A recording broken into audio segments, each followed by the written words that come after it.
Assalamualaikum warahmatullahi wabarakatuh. Selamat pagi, selamat siang, dan selamat malam.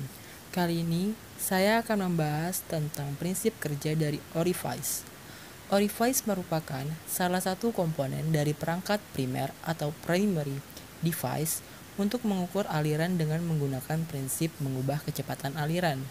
Realnya yaitu mengubah luasan yang dilalui aliran fluida tersebut. Orifice adalah salah satu alat yang digunakan untuk mengukur laju aliran volume atau massa fluida di dalam saluran yang tertutup. Berdasarkan prinsip beda tekanan, alat ini berupa plat tipis dengan gagang yang diapit di antara flange pipa. Fungsi dari gagang orifice adalah untuk memudahkan dalam proses pemasangan dan penggantian. Orifice termasuk alat ukur laju aliran dengan metode rintangan aliran atau obstruction device karena geometrinya sederhana, biayanya rendah, dan mudah untuk digonta-ganti. Nah, setelah membahas sedikit pengertian dari orifice, saya akan melanjut untuk prinsip kerja dari orifice.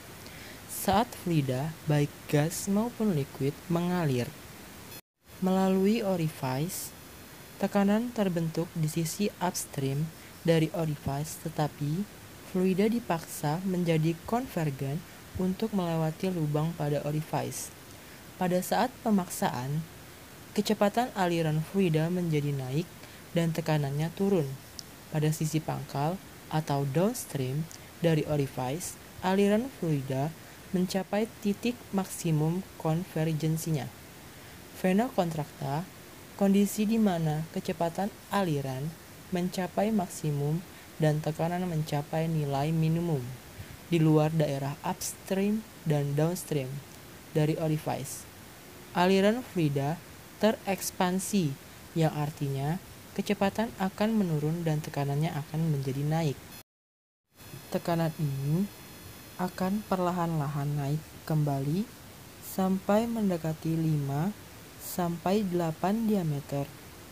Tekanan tertinggi dicapai yang mana masih lebih rendah dari tekanan sebelum fluida masuk ke orifice. Penurunan tekanan ketika fluida melewati orifice sebagai akibat dari kenaikan velocity fluida sesudah melalui lubang orifice plate. Setelah velocity turun, tekanan cenderung naik kembali menuju tekanan semula. Semua rugi tekanan atau pressure loss tidak dapat kembali karena adanya rugi-rugi friksi dan turbulence di pipa. Tekanan jatuh di orifice akan naik sejalan dengan kenaikan laju aliran atau flow rate fluida.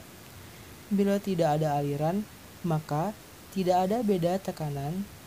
Beda tekanan proporsional dengan kuadrat velocity. Dengan demikian, dengan mengetahui perbedaan tekanan pada pipa normal dan tekanan pada vena contracta, laju aliran volume dan laju aliran massa dapat kita peroleh dengan perhitungan dari persamaan Bernoulli.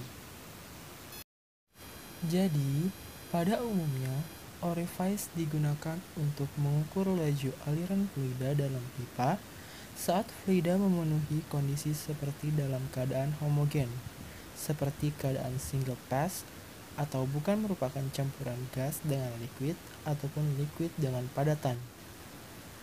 Keadaan fluida well mixed atau tercampur dengan sempurna, aliran fluida kontinu atau tidak fluktuatif, dan fluida merata di dalam pipa, atau tidak ada udara yang terjebak.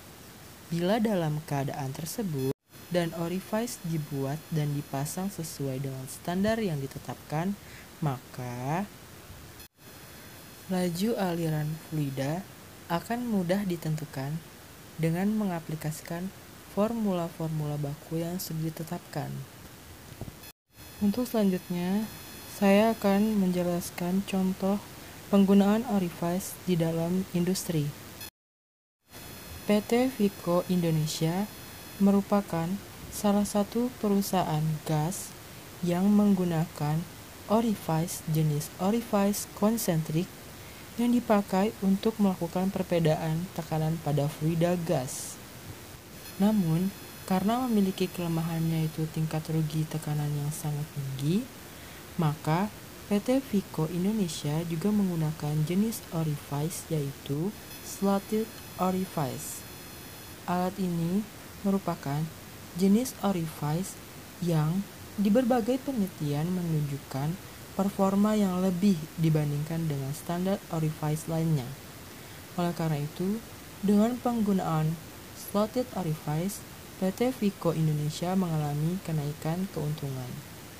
Sekian, itulah penjelasan dari saya mengenai prinsip kerja orifice dan juga contoh penggunaan orifice di dalam industri. Sekian dari saya, mewakili kelompok 5. Wassalamualaikum warahmatullahi wabarakatuh.